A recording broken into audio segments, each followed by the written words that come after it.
In studying plane curves, we like to have graphs for them. And one way that we can do that, we know, is to uh, fill out a table. We can pick some various values for t, put those into the parametric equations that define the graph to find the x and y coordinates, and then plot those points and sketch the graph in between. However, that is oftentimes tedious and time consuming, and it can create a situation where we have to do lots of different calculations. So it would be better to, in some situations, to rely on some of our previous knowledge of curves and see if we can't get a graph for our plane curve in that way.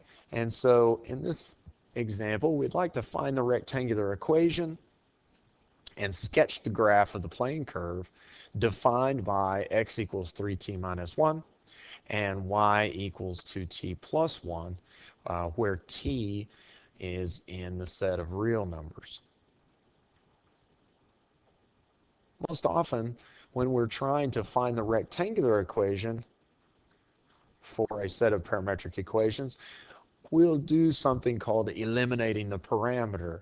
And usually that boils down to taking one of the parametric equations and solving it for the parameter. In this example, that would be solving for t. And then using that to substitute back into the second equation of the set of parametric equations. So notice here, if I take x equals 3t minus 1, we can pretty easily solve this for t. We can take and add 1 to both sides, so x plus 1 is equal to 3 times t. And then we could divide both sides by 3, and so we get x plus 1 divided by 3 equals t. Now that we know what t is, we can take this and do a substitution into our other parametric equation. So now we would know that y is equal to 2 times t. But again, t is equal to x plus 1 divided by 3. Y is equal to 2t plus 1. So we have our plus 1 there.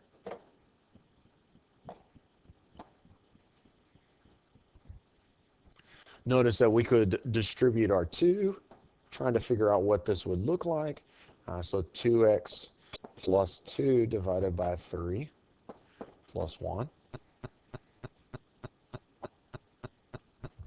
And we can break up this fraction, so that's 2x divided by 3 plus 2 divided by 3 plus 1. We'll go over here on the side, 2 over 3 plus 1. 1 is the same as 3 over 3. And so 2 over 3 plus 1 is 5 over 3. So y is equal to 2 over 3 times x plus 5 over 3. This equation is more familiar to us. This is the equation of a line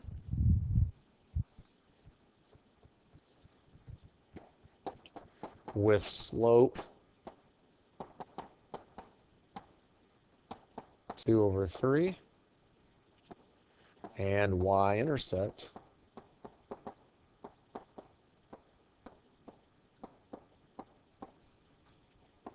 0, 5 over 3.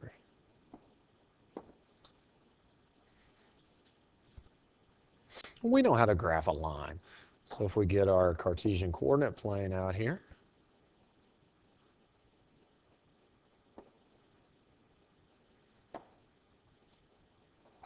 move it over so we're not all over the words there. We know that our line has y-intercept 0, 5/3. 5/3 is 1 and 1/3. So we're at 0, 1 and 1/3.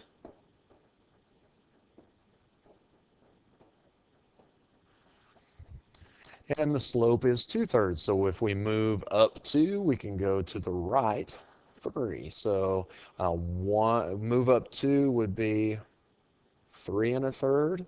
And then to the right 3, 1, 2, 3, would be 3. comma 10 thirds.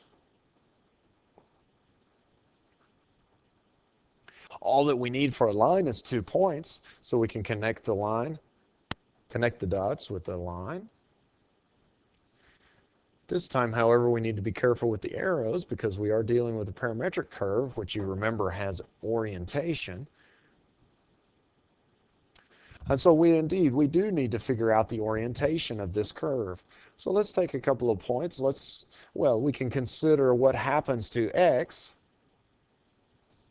as, for instance, t gets bigger. Remember that in our problem, t is in the set of real numbers.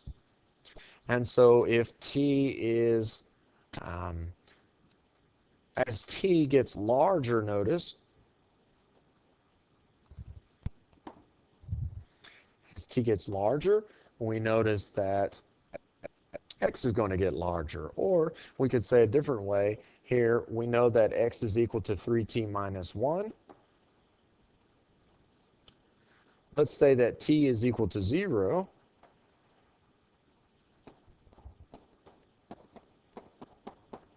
Then x is equal to 3 times 0 minus 1, which is negative 1. Now, as t gets larger, for instance, let's say t equals 1, then x is equal to 3 times 1 minus 1, which is 2. In this case, our parametric equations are pretty simple. They are linear themselves. So as t gets larger, x is going to get larger. So that means that if the point started, the particle, if we're thinking of this as a particle moving, and it starts at the point 0, 5 thirds, we know that as t gets larger, x has to get larger. So that means the point has to move from the 0, 5 thirds towards the 3, 10 thirds. And so we get orientation of our curve in that direction. And so we can confirm that as well with our y equation. Y is equal to 2t plus 1. Again, if t were 0, y would be equal to 1. And if t were 1, y would be equal to 3. So that tells us again that as t gets bigger, y is going to get bigger.